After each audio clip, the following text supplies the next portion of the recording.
So, as to the first question of why is it important for company leaders to seek employee feedback about their success and challenges, and what should leaders do with the feedback that they obtain? So, employee feedback is extremely important to a company and to a company's success because employees really know what is working or what needs improvement as they are on the front line on a daily basis. They know what is working, what is not. Their daily operations help managers and company leaders to know their perspective on what can be improved. For example, for each sector, if an employee is specialized in a sector per se, then an employee leader can ask different sectors, different employees, and this way know how to grow and how to build upon that feedback. So these perspectives that employees give might be overlooked by company leaders, and not only overlooked but also they can probably not even know about it because they don't experience it themselves. So as long as if they don't experience it themselves or they ask someone, then they will never know about this important information. So this regular feedback also fosters communication among employees, among their bosses, among the company leaders.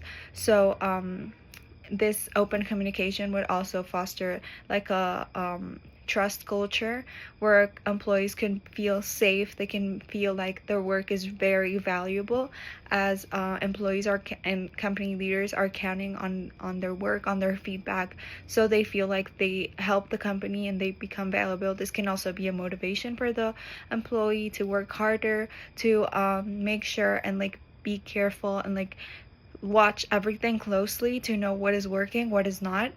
And this way, they can also ensure that the company is running smoothly, that employees are giving their best out of everything. So once the leaders obtain their feedback, what they can do is they should analyze it first. They should see like and take into action what part of this feedback is actually really valuable, and other can be small details that can also help for improvement. But there's some that they can really focus and really analyze it thoroughly. If it's a repeating constant, then they can make sure they do something about it. So for example, with this feedback, they can address concerns, they can implement feasible suggestions, they can communicate to employees about the changes that might be made upon this feedback. And also, if they ignore the feedback, then first employees might not feel valuable anymore. They might be dismotivated, as they might be disengaged, as they might feel that even though they were asked and they gave some feedback, it wasn't taken into account, so that their opinions are not valuable enough. It also demonstrates commitment, so they might not be committed anymore. They might not put the effort they did. So it is very important to make sure that the company leaders take action upon these suggestions, upon this feedback. They implement it. If it's a suggestion, if it's a problem, then they go fix it. So yeah, it is very important that employees take action, and that company leaders take action, and that employees see that this action is getting done, so that they get motivated. So for the next question of why is it necessary or desirable for employees to understand how and why a company change is taking place? To what extent do you think this best practice is actually followed in the real world? So employees need to understand when a company is making a change, because this not only fosters transparency, but it also reduces uncertainty, and it helps employees to engage more. So it is very important because employees this way, they know the steps to follow. They might not feel reluctant or unwilling to these changes, but they are willing to work with the company with these changes and actually work more efficiently.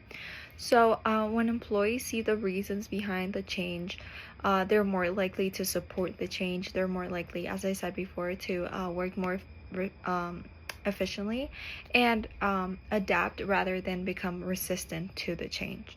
So clear communication about the changes also helps them. For example, if there's team efforts, they work as a team, as a teamwork. So it would be much easier for the company to have this support rather than employees going against them. This would also help with the company goals, with company growth, ensuring like a smoother transition. So as to what extent do you think this best practice is actually followed in the real world? For example, in my case, I worked in a company where it was a real estate company where we managed some hotels. In this company, they were making some changes. They were buying some new hotels, so they needed new personnel. They also were fixing the offices. They were growing, but they were also expanding and creating new offices in other places. So all this uncertainty created a lot of like fear as to, for example, me, because we didn't know if we were getting moved. We didn't know what was going on with the company actually, because we at first we didn't even know about the new hotel. So for example, for me, I didn't know about the new hotel, and a coworker got promoted and he was moving to a new office, and so he was the only one that knew about this new hotel thing. So he was the only one that was actually doing the work and like the hard work, and we kind of heard about something, but we didn't think it was true, so we didn't know where to work or if we were going to keep working.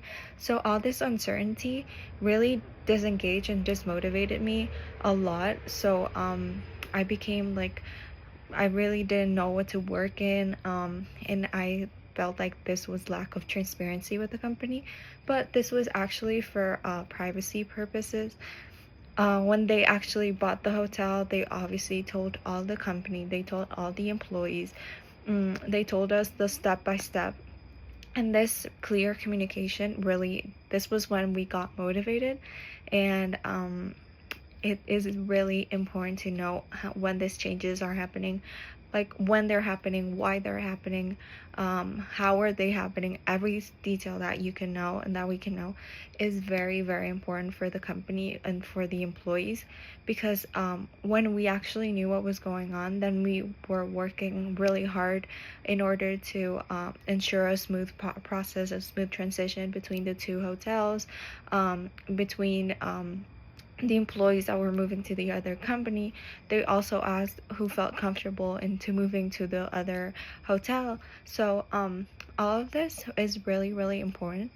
So I would say in the real world, this practice is not always effective. It's not always true. They don't always follow this change, like telling employees every change. Some organizations communicate change really poorly. So this leaves employees confused or disengaged, as I was. And some companies do prioritize transparency. For example, this company, I would say they are very transparent. And then we understood it was because of the privacy notice. So this is a completely different topic. But it is really important for companies to be completely transparent to their employees in all the process, but others fail to provide clear explanations or overlook or employee concerns, leading to a frustration or resistance to change and all these kind of situations or problems that might arise. So effective change management requires consistent communication and employee involvement. So this is very, very important and necessary to communicate with employees and everyone involved in the company. For the next question about, do you think that promoting a communal culture is compatible with promoting company diversity? Why or why not? So first, what is communal culture? Communal culture is a workplace environment that emphasizes collaboration, shared values, and a stronger relationship among employees. So, in this type of work and culture, teamwork, mutual support, and a sense of belonging are prioritized over individual competition. So, employees are encouraged to work together, to engage as a community, communicate openly, to build strong interpersonal connections. So, those companies with communal culture often they foster a culture of trust, inclusivity, and a shared mission. So they make companies feel that they are part of a family, that they're inclusive, that they're part of a community. While this approach can improve morale and engagement, it must be carefully managed to ensure that individuality and diverse perspectives are still valued rather than pressuring employees to conform to a single mindset, which this could be the problem when promoting a communal culture and that is compatible with diversity. Because yes, it is possible to promote a communal culture and it is compatible with promoting a company diversity, but it requires an intentional effort. A communal culture fosters, as I said before, collaboration, teamwork, inclusivity, shared values, which can strengthen the workplace relationships, which can make them be more open-minded as they are working much more in a team, as they're working much more like a community. However, if it's not managed properly, then it might unintentionally pressure employees to conform and to which it can limit the expressions or the diverse perspectives. So, to ensure compatibility, leaders must create a culture that where the differences are valued and respected. So, this diversity that they can work together, but they respect each other, and that they respect they're valued among each other, and they value their ideas. They value working together. So this can be promoted by leaders. They can create these environments by encouraging open dialogue, by recognizing diverse backgrounds in the company, by making openly statements about diversity, and ensure that inclusivity is a core part of the communal environment. So when this is done right, it communal culture can enhance diversity and is compatible with promoting company diversity. And this makes all employees feel valued, included, while still fostering unity and teamwork. And for the last question of, do different cultures experience high power or low power distance in business as a reflection of their mode of political governance? So first, power distance is the extent to which people in society accept and expect power to be distributed unequally.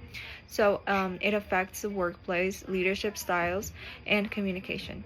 So first, high power distance is when authority is respected. Hierarchy is rigid and subordinates rarely question leaders. Um, so decisions come from the top, and employees follow the rules and expect clear guidance. So, and low power distance are those that hierarchies are more flexible, leaders are more approachable. It is a participatory environment, and employees feel more comfortable expressing their opinions or challenging decisions.